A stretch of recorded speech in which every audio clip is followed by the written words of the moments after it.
Hello, YouTubers. Welcome to Ash Yogi TV. I'm here today with Judy Fraser for another one of our riveting conversations. Today, the subject was going to be collaboration and cooperation, but due to certain events and how I was feeling, I decided to change the title to something like, "Good God, why is it so hard right now?" Judy, hello. Hello, Ash. Nice to see you again. Nice to see you again. Third time lucky. So, I think we've touched on this before, but why is it so tough at the moment? Because from my personal experience, not only are things in my life, so for example, things with family, things with neighbors, things around money, things around work are coming up. Challenges are coming up. Even, things around my purpose in life. What do I want to do next? Relationship challenges are coming up. Where I live, so the basic of where I'm going to live in the future, everything's coming up at the same time. But not only that, I'm seeing that in friends, but I'm also seeing that in world events. There seems to be chaos. In the UK, we're post-mortem Brexit. And so there's the, underlying kind of fear of what's going to happen, what's it going to mean. And although on the kind of places where I go, yoga, 5 rhythms, it's all very love and light. It's all very lovely.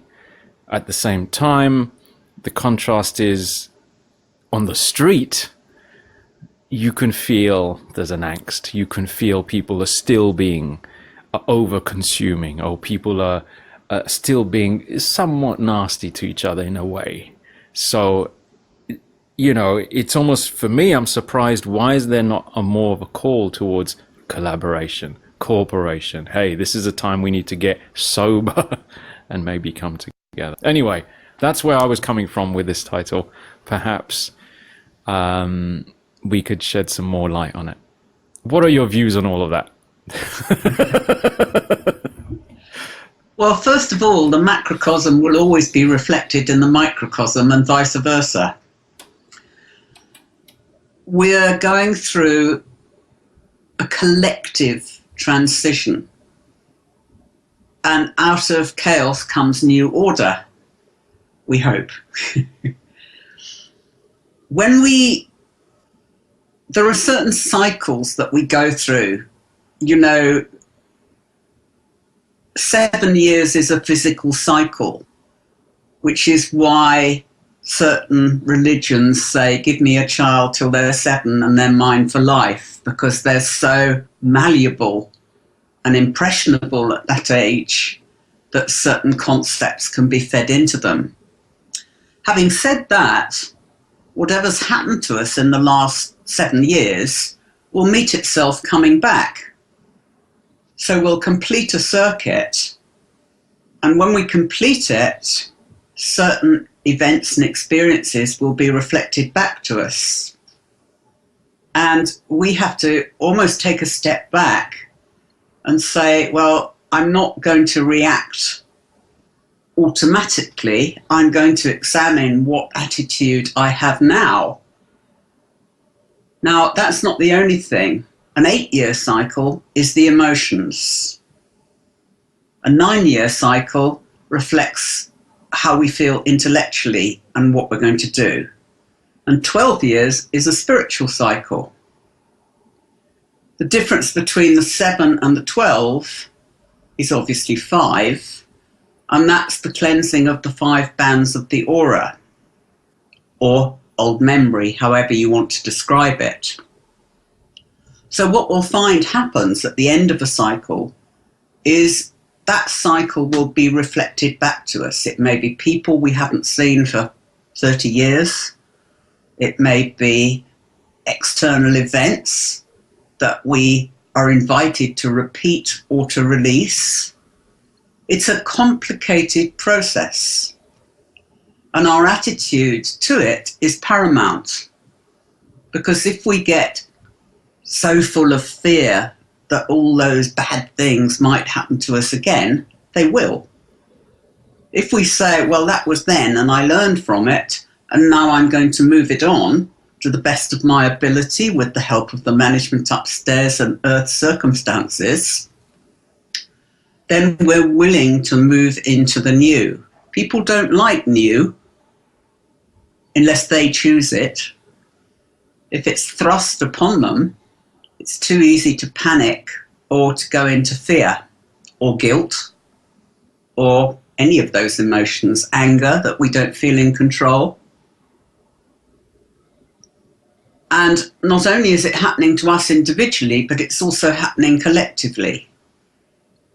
If we can take a step back from it and observe it, we have the opportunity to decide how we want to be within it now.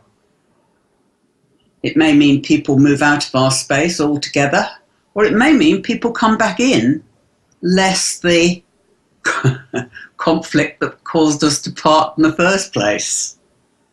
So it's a busy old time. If you think that that happens to an individual, it will also be reflected on their family and their community and prospectively their country.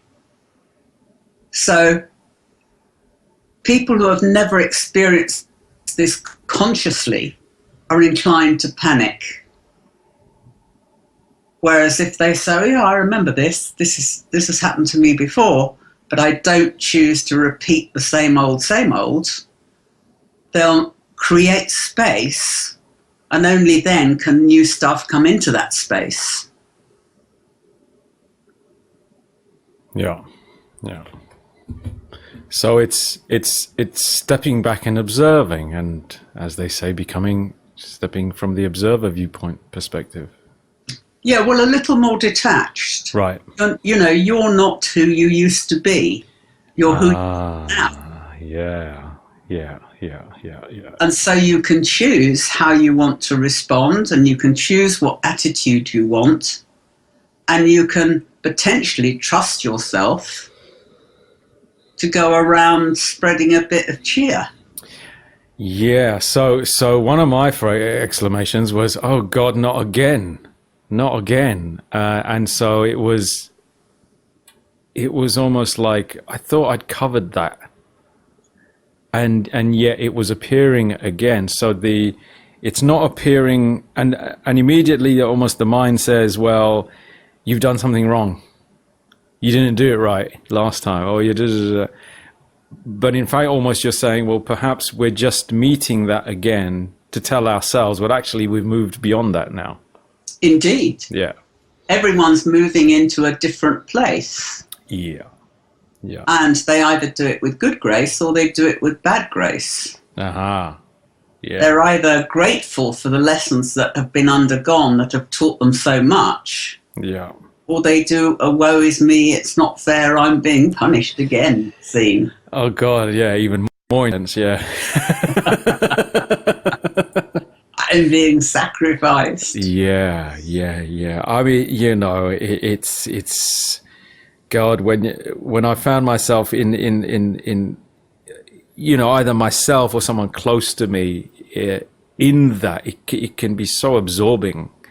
You just get taken over by this feeling that you're being victimized, that you've lost control. I suppose. Well, there's always a sequence, Ash. We die to who we used to be, and we're born to who we're becoming. Okay.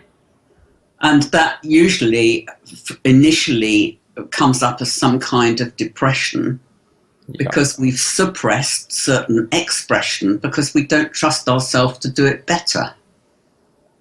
Then we go into a sort of void space where, you know, nothing is worth doing. I'll throw myself on the sofa and watch rubbish TV. And then we hopefully move into a more constructive mindset. I'm not saying there's anything wrong with rubbish TV, but there's a limit to how much you can watch it. Well, yeah, because I think that's where at times I've got confused, because when depression appears, when those low points appears, it's easy for the judge to step in and going, you see, you didn't do it right. Told you, you wasted your time. And yet the funny thing is, if we look at all those teachers that are known to us, that have come out with profound things and life-affirming things, they've all gone through hardship. Absolutely. Out of darkness comes light. Yeah.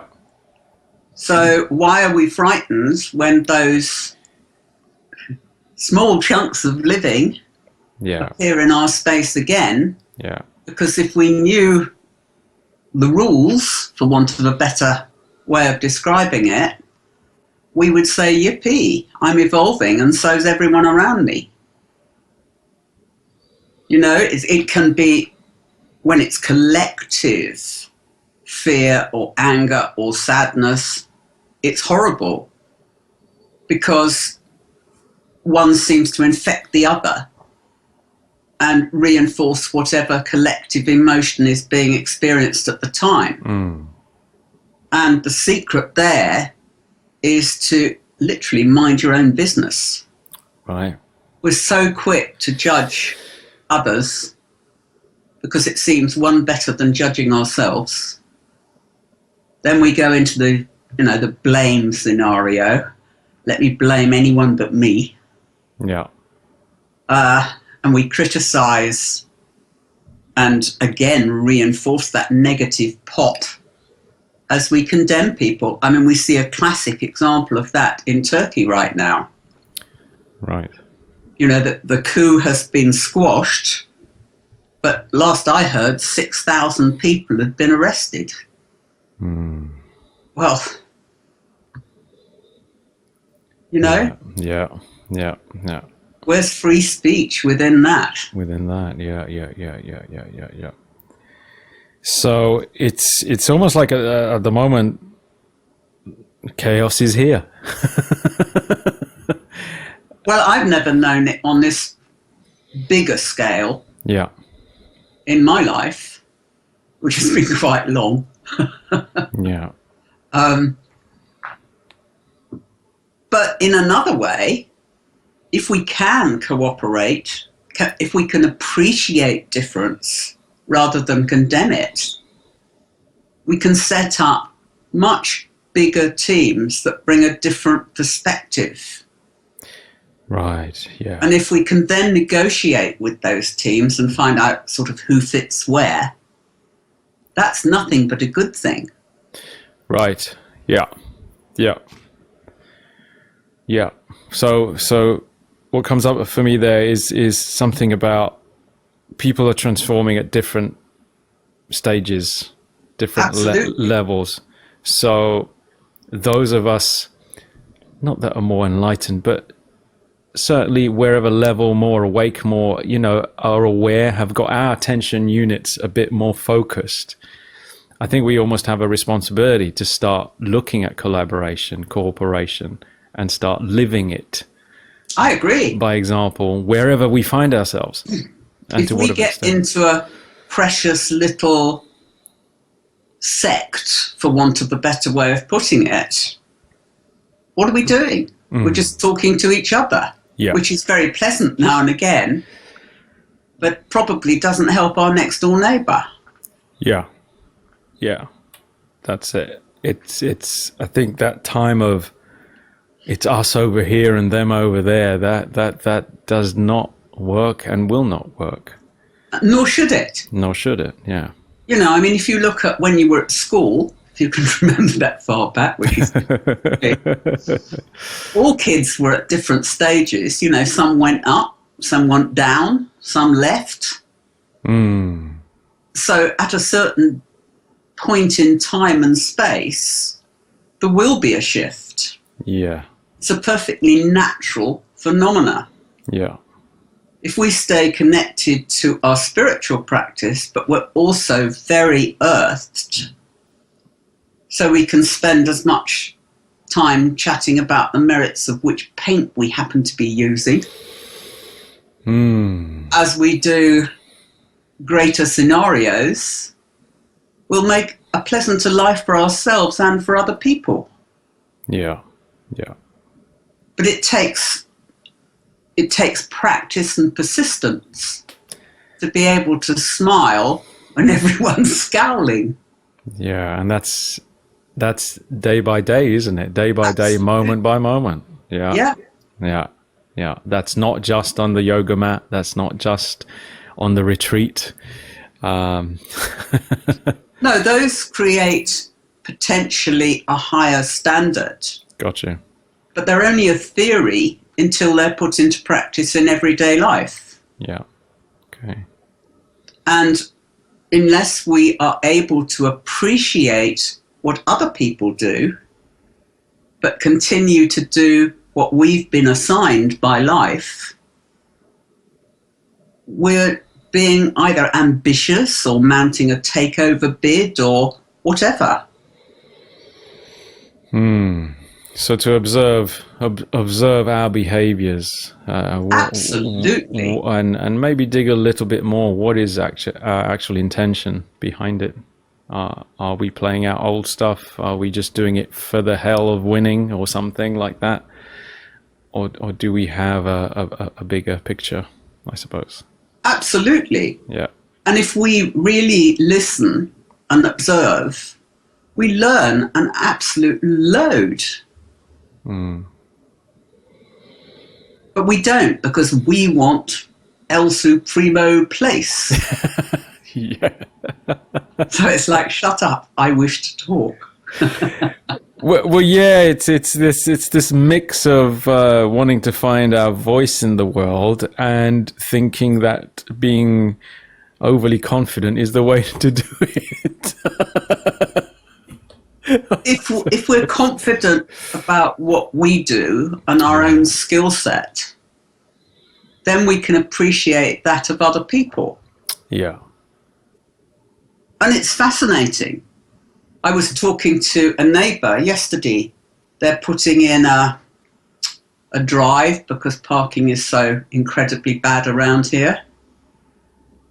And he was telling me the depth that it has to be, and I learned so much from him. And I wasn't bored at all. I was riveted. Yeah. I don't want to do that myself. Yes. Yeah. Well, I mean, I'm very much into DIY, but a lot of it, I've learnt by listening to other guys telling me their story, how they did it. And where other guys would go, oh, I don't want to listen to this, I'm walking away. I go, yeah, give it to me. Let me know. How did you do it? What did you learn? What was best? And then suddenly I find myself in a situation where I have to do it and I know how to do it. And people around me go, how do you know how to do this? I said, well, just do. But it's obviously that I heard it from someone who has. Yeah. And it's very important at the moment that we not only hear what's helpful, but we hold at bay that which is not. Okay. And that's why teams are changing.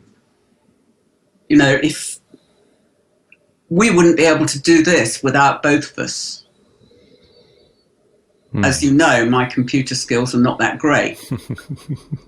Mine are getting better.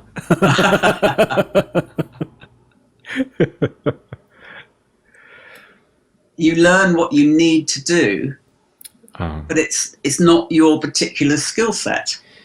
You don't have to do everything yourself. Absolutely not. Yeah. But you have to have good humour to be able to work with other people, even when mistakes occur. Yeah. I've experienced a lot of where the general modus of operation has been everyone wants to become the same. Everyone wants to do the same job, and then everybody ends up fighting because they're all trying to fit in the same space. But not only that, we mentioned the judge, blame, criticise and condemn, but the other side of that is we love to fix things. Okay. But the presupposition is that we think we know what's required, and we don't. Yeah. How dare we? Yeah. Yeah. We can't change things. They are as they are. I don't know about you, but I've got really bored with the post-mortems over Brexit. Yeah. It's a done deal. Get over it. It's no good endlessly discussing it and having post-mortems about it because it's a happening event. Yeah. Get over it and move on. Now, who do we think we are, actually? What are we trying to do? Fix the world? Single-handed? Not very appealing. From our keyboards on Facebook. Yeah, exactly. Not that we're not entitled to an opinion, of course. It's. But it is just that. It's an opinion. Yeah. Which may or may not be helpful to someone else. Yeah. The secret of good interaction with others, if you want to support and encourage them, is to take what they've just said and reflect it back to them. Not to say, I know, this is what you should do, because you don't. Your sole purpose may be quite different from someone else's. Yeah. So whatever you say isn't going to change it. So try and find out from them, try and help them clear the inner confusion by feeding back to them what they've just said to you. Don't go into a great spiel about you should do it like this or do it like that, because you don't know. No. Maybe right for you, maybe completely wrong for them. Yeah.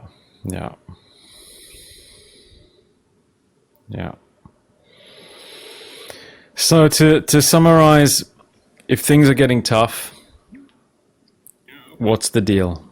Moving towards silence? Centering?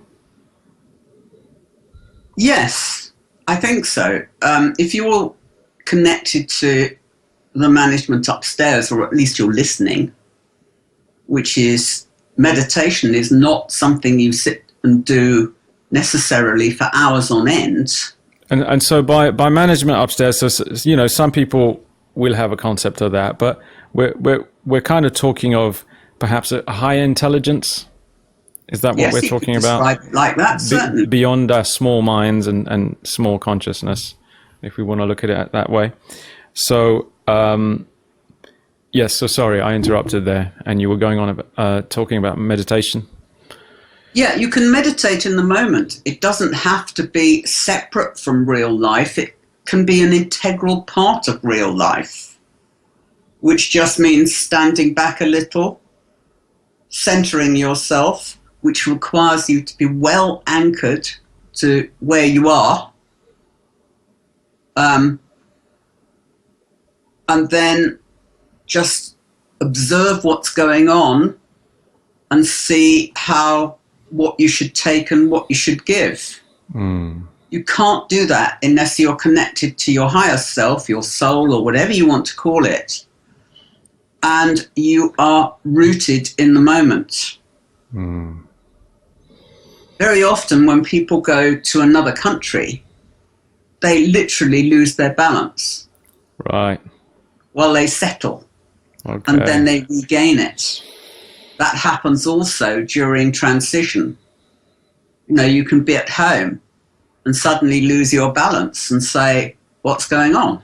And only when you're centered within it and trusting it will everything come back into a relative sort of order. Yeah.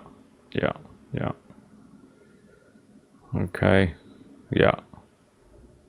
So we're basically looking at first protocol is to center ourselves, get rooted, connect with our higher intelligence, higher self, and observe and learn that skill of observation in the moment, whatever situation presents itself, presence. And then trust ourselves to behave better than we used to. Yeah. So it's moving the center from the solar plexus to the heart. Gotcha. Yeah. Because often what comes up from the solar plexus is rage, is attack, is impulse, is because those are the old ways or old things or stuff we've picked up from others, whatever.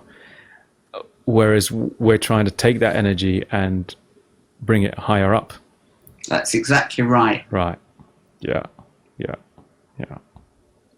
And, you know, when people get into this sort of, it's affecting me, Okay. Yeah. they often don't behave as well as they might. Yeah. Yeah. Yeah. They can be all sweetness, compassion, and light when it's happening to someone else. Of course. But when it's pressing on that solar plexus, then the real, oh, hello, there you are. Yes, so we're taking that ancient response mechanism and saying, I don't choose that attitude anymore. Yeah. Yeah. I will try and be as pleasant and as nice as I can be, whether I'm in a yoga class or whether I'm filling my car up with petrol or whatever. Yes, and this is the difference, is that you're not being pleasant or nice to be popular. You're being pleasant, you're choosing to be pleasant and nice because it is part of your process. Exactly that. Of taking the higher road, perhaps, a higher vibration, higher consciousness, and including choice in there, conscious choice, I guess. Exactly. Yeah. Yeah. And why should we look down on someone because we consider they're in a menial job? Mm. You know, they're for the grace of God, literally. Yeah.